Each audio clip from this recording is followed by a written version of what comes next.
Good morning student. ये हमारा chapter 7 है जिसमें हम लोग external forces responsible for changes की बात कर रहे हैं। अब हमारा जो हम नेक्स्ट ये हमारा पार्ट 3 है, इसमें हम लोग बात करेंगे ग्लेशियर के बारे में। तो ग्लेशियर क्या होता है, इसकी सीधी सीधी डेफिनेशन है बेटा, हिमालय में the freezing point found at height of 4250 the river moving of ice is known as glacier.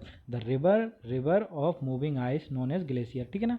तो ये आपको ये ग्लेशियर की पर्टिकुलर डेफिनेशन हो गई। अब आता है टाइप ऑफ ग्लेशियर। तो इसमें दो टाइप होते हैं, कॉन्टिनेंटल और वैली ग्लेशियर। ठीक है। Continental glacier are permanent sheets of ice snow cover by the extensive land surfaces such as glacier are Greenland and Antarctic. ये ग्लेशियर आपको ग्रीनलैंड में देखने को मिलेगा, अंटार्कटिक में देखने को मिलेगा। फिर आता है वैली ग्लेशियर। वैली ग्लेशियर क्या होता है, glacier form of high mountain of characteristically long, जो लंबे होते हैं, लंबे नौरे होते हैं, because they are occupy valley, मतलब बेली टाइप की बना लेते हैं form, stream called valley glacier. और ये आपको कहाँ मिलेंगे, इनकी स्पीड स्लो होती है और आपको सियाचिन में देखने को मिलेगा।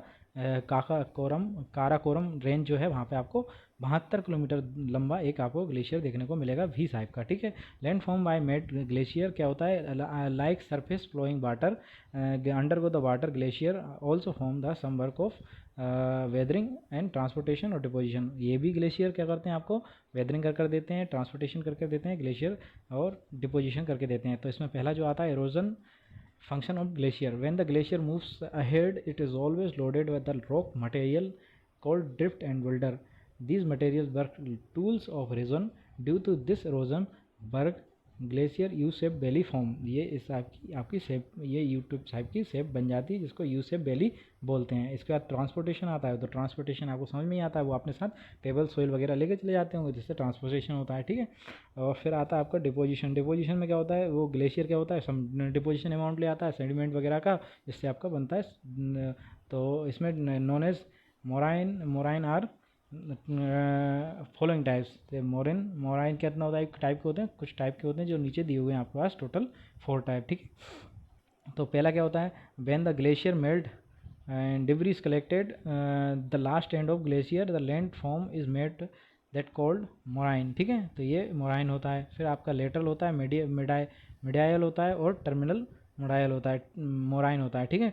तो ये आपको ये पर्टिकुलर फिगर में आपको देखने को मिल भी रहा है। ठीक है। ये मोराइन का फिगर दिया हुआ है, ग्लेशियर मोराइन का। ठीक है। तो लेटराइट यहाँ पे कोने में देखने को मिलेगा आपको, टर्मिनल यहाँ देखने को मिलेगा, ग्लेशियर और मिडाइवल मोराइन। ठीक है।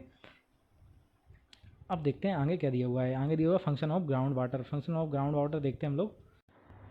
तो rain water and water from ice, जो वाटर फ्रॉम आइस है और जो रेन का वाटर है, collect under the ground is known as ground water. The rock in which water is easily enter called pores. उसके अंदर जैसे मान लो रॉक के अंदर एक छोटे छोटे छेद हैं जिनमें वाटर चला जाता है, उसको पॉर बोलते हैं, जिनसे वाटर एंटर करता है। ठीक है ना। This rocks in which the water does not enter called imporous, मतलब जिसमें जा नहीं पाता वो एम्पोरस बोलते हैं। ठीक है। Underground water does not remain in the same quantity everywhere. The main function of ground water is done under the surfaces. ठीक है ना।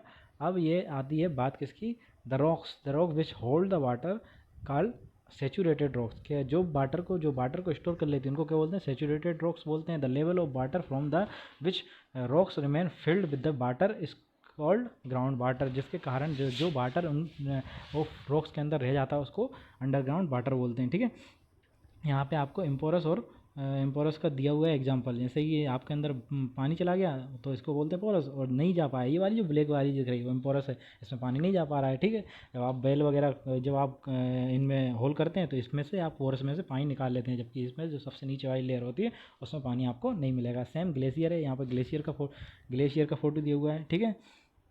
अब इसके बाद बात करते हैं हम लोग, जो erosion work of ground water can be classify into 2 types. अब इसके बाद इरोजन होगा, और इरोजन कितने प्रकार का होगा हमारे पास वाटर के लिए, landscape on the surface and under the ground. मतलब एक तो सरफेस पे किस तरीके से होगा और फिर ग्राउंड में कैसे होगा। Among of the land form created on the surface lapies and sink hole are prominented. The underground water included the caves,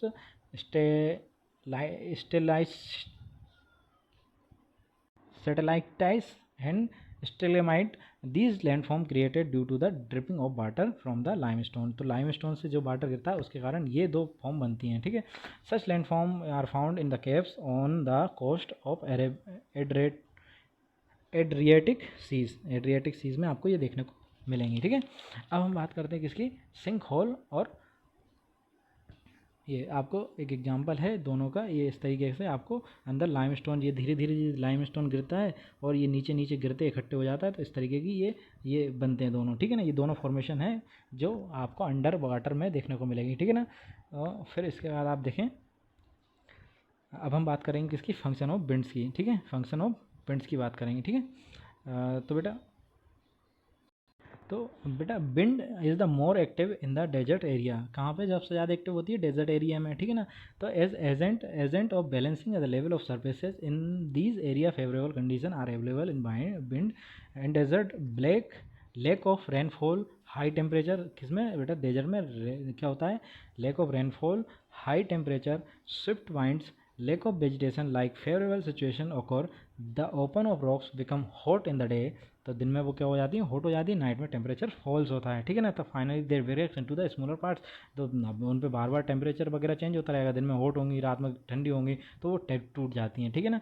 फिर आता है एरोजन, कैसे होता है, the velocity of wind in desert remain high and its brings pebbles sand particle with it. मतलब क्या होता है, जो आपकी जो विंड्स की वेलोसिटी होती है, जो बहने की क्षमता होती है, वो बहुत ज़्यादा होती है। तो उनमें देखा हुआ आप राजस्थान में देखेंगे तो वो धूल धूल वाला पूरा होता है ना, डेजर्ट टाइप का, तो उनमें जो हवाओं में बेटा जो पबल्स हैं वो छोटे छोटे पंथर बगर वो इधर उधर मूव होते रहते हैं, ठीक है, उससे आता है। तो इसमें क्या होता है, this particle make friction among themselves and scratch rocks, और वो किस तरीके से स्केच करते हैं, और इससे क्या होता है, ट्रांसपोर्टेशन, फ्रिक्शन और कोलिजन। तो ट्रांसपोर्टेशन क्या होता है, रॉक्स का इधर उधर, ठीक है। फिर डिसइंटीग्रेशन ऑफ पार्टिकल, फ्रिक्शन, और फिर आप पता है कोलिजन, तो दो पार्टिकल आपस में टकराते हैं, तो जिससे एक हो सकता है कोई टूट जाए और नया फॉर्मेशन हो, ठीक है। तो यहाँ पे आपको फिगर में ये दिख भी रहा होगा।